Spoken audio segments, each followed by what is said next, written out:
अगर आप लोग फूल गोभी की खेती करना चाहते हैं तो यह वीडियो आपके लिए बहुत ही ज़्यादा इम्पॉर्टेंट है, क्योंकि यहाँ पर हम आप लोगों को बताएंगे कि फूल गोभी के लिए खेत की तैयारी किस तरीके से करना है, खेत की तैयारी के समय आप लोगों को कौन से उर्वरक प्रयोग करने चाहिए, इसके साथ साथ पौध किस तरीके से लगाया जाएगा, कितनी दूरी पर लगाया जाएगा और पौधों को किस तरीके से हम उपचारित करेंगे।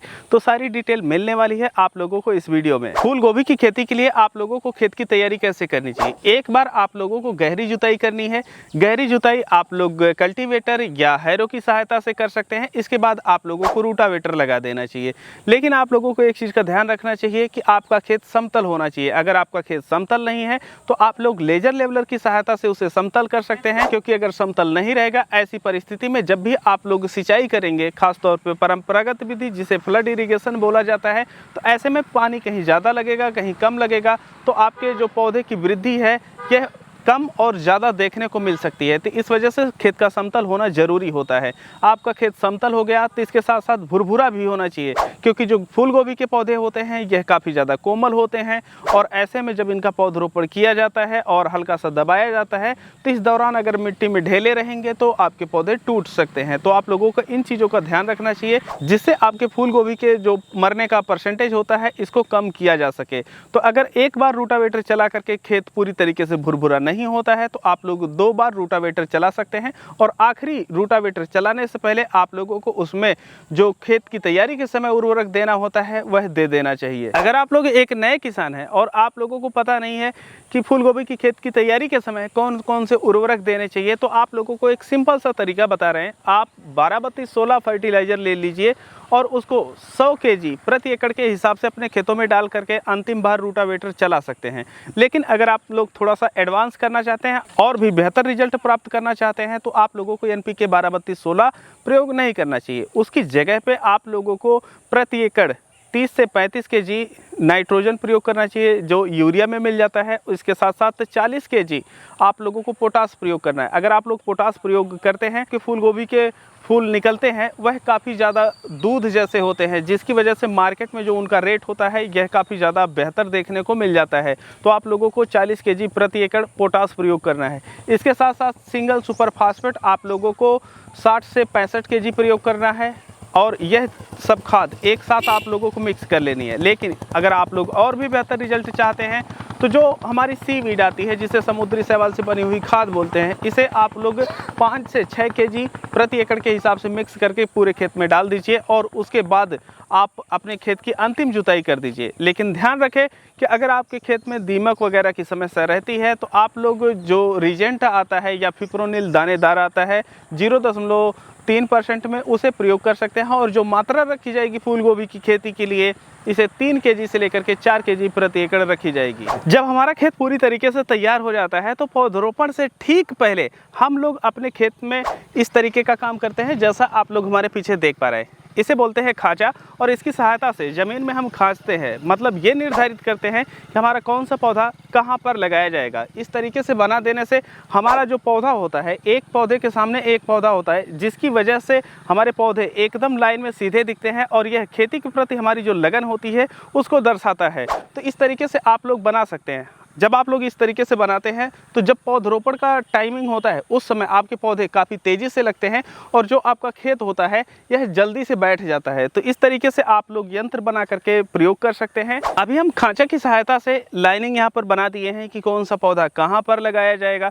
जब आप लोग फूल गोभी का पौध लगाने जाते हैं तो आप लोगों को कुछ चीज़ों का ध्यान रखना चाहिए, जैसे पौध कितनी दूरी पर होनी चाहिए। देखिए, जो फूल गोभी के पौधे लगाए जाते हैं यह 16 से 18 इंच की दूरी पर लगाए जाते हैं। अगर आपका जो पौधा है यह काफ़ी अगेती लगाया जाता है, या अगेती फूल गोभी के दौरान पौधे 16 इंच पे लगाए जाते हैं, वहीं पर जो हमारी लेट फूल गोभी लगाई जाती है या ठंड के मौसम में लगाई जाती है तो वहाँ पर जो दूरी पौधे से पौधे और लाइन से लाइन की रखी जाती है यह 18 इंच रखी जाती है। अब ऐसा इस वजह से होता है कि जो हमारे गर्मी का पौधा होता है या अगेती फूल गोभी का पौधा होता है वह अपेक्षाकृत कम विकास करता है ठंडी वाली फूल गोभी की तो इस वजह से जो ठंडी वाला पौधा रहेगा यह ज़्यादा विकास करेगा, तो वहाँ पर हमें ज़्यादा जगह देनी पड़ती है।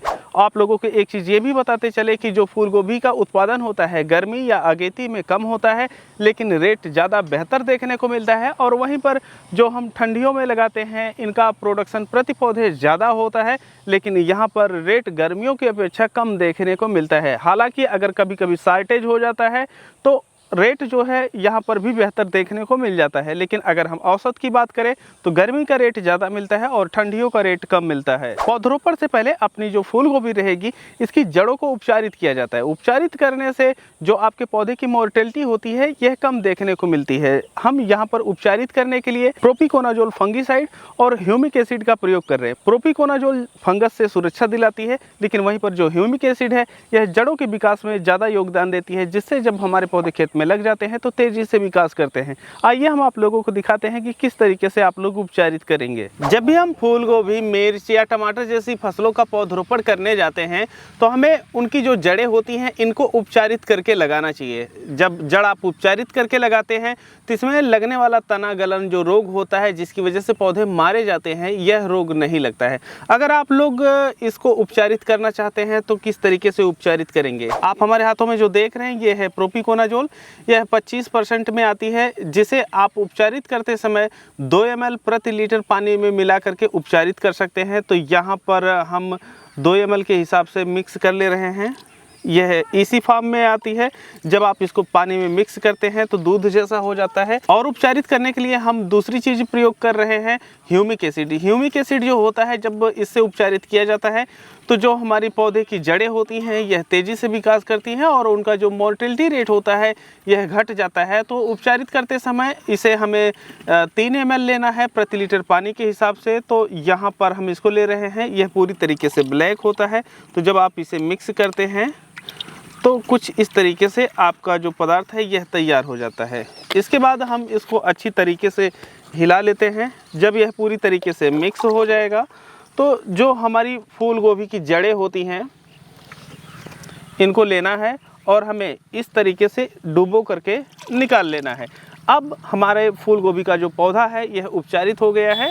अब जब इसे हम पौधरोपण में प्रयोग करेंगे तो इसकी जड़ें ज़्यादा विकास करेंगी और इसके साथ साथ इसमें तना गलन, जड़ गलन जैसे जो रोग होते हैं यह नहीं लगेंगे और हमारे फूल गोभी का सक्सेस रेशियो अच्छा आएगा। जब हम लोग फूल गोभी का पौधरोपण कर लेते हैं तो इसके पश्चात उसमें तुरंत पानी दिया जाता है। ऐसा नहीं है कि पौधरोपण हम आज करेंगे और पानी कल देंगे। देखिए, जब भी आप लोग बीज की बुआई करते हैं तो भरपूर नमी वाले खेत में बुआई की जाती है, लेकिन जब भी आप लोग पौधरोपण करते हैं तो चाहे आपके खेत में नमी रहे या ना रहे, पौधरोपण तो कर सकते हैं, लेकिन पौधरोपण करने के तुरंत पश्चात आप लोगों को पानी देना अनिवार्य हो जाता है, क्योंकि जड़ें एक जगह से डिस्टर्ब होकर के दूसरी जगह पर लगाई जा रही हैं और उन्हें अगर तुरंत पानी नहीं मिलेगा, ऐसी परिस्थिति में आपके पौधे मर सकते हैं। तो आप लोगों को पानी तुरंत दे देना चाहिए। अब ये पानी कितने दिन आप लोगों को देना चाहिए प्रति पौधे के हिसाब से, देखिए, अगर आप लोग ड्रिप वगैरह लगाते हैं तो उससे आसानी से आप लोग इसकी सिंचाई कर सकते हैं सुबह और शाम में।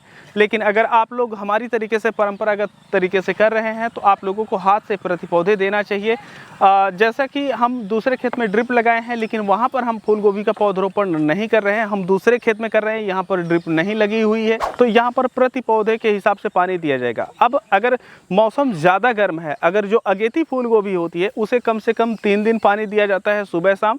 और जब हमारा मौसम ठंडा हो जाता है, जैसे अक्टूबर का महीना होता है, तो इस दौरान 2 दिन पानी दे देना चाहिए। जब 2 दिन हम पानी सुबह और शाम में देते हैं तो जो हमारा पौधा होता है यह मिट्टी में सेट हो जाता है। इसके बाद अगर आपके पास मिनी स्प्रिंकलर है तो उसकी सहायता से आप लोग पानी दे सकते हैं, या हम एक यहाँ पर पुरानी विधि और सस्ती विधि है उसका प्रयोग करते हैं, कहते हैं हाथा मारना। जब हमारे नाली में पानी होता है तो वहाँ से पानी निकाल करके हम हाथा की सहायता से डाल देते हैं, तो जिससे हमारी मिट्टी की जो ऊपरी परत होती है यह एक लेयर बनाती है और जो नमी होती है यह भरपूर मिट्टी में चली जाती है, क्योंकि जो लेयर होती है यह नमी को उड़ने नहीं देती है। तो जो हमारी फूल गोभी की जड़ें होती हैं उनके लिए मिट्टी भुरभुरी बनी रहती है, तो पौधा काफ़ी बेहतर तरीके से विकास करता है। तो अगर आप लोग फूल गोभी की खेती कर रहे हैं तो एक चीज़ का ध्यान रखें कि अगर आपके गेहूं में ज़्यादा पानी लग गया तो जो गेहूं होता है यह पीला हो जाता है और कुछ दिनों तक उसका विकास नहीं होता है। लेकिन अगर फूल गोभी की खेती में पानी ज़्यादा लग गया, चाहे जो भी वह मौसम हो, तो आपके जो पौधे हैं यह गल जाते हैं और आपकी खेती सक्सेस नहीं हो पाती है। तो इस चीज़ का आप लोगों को विशेष ध्यान रखना चाहिए।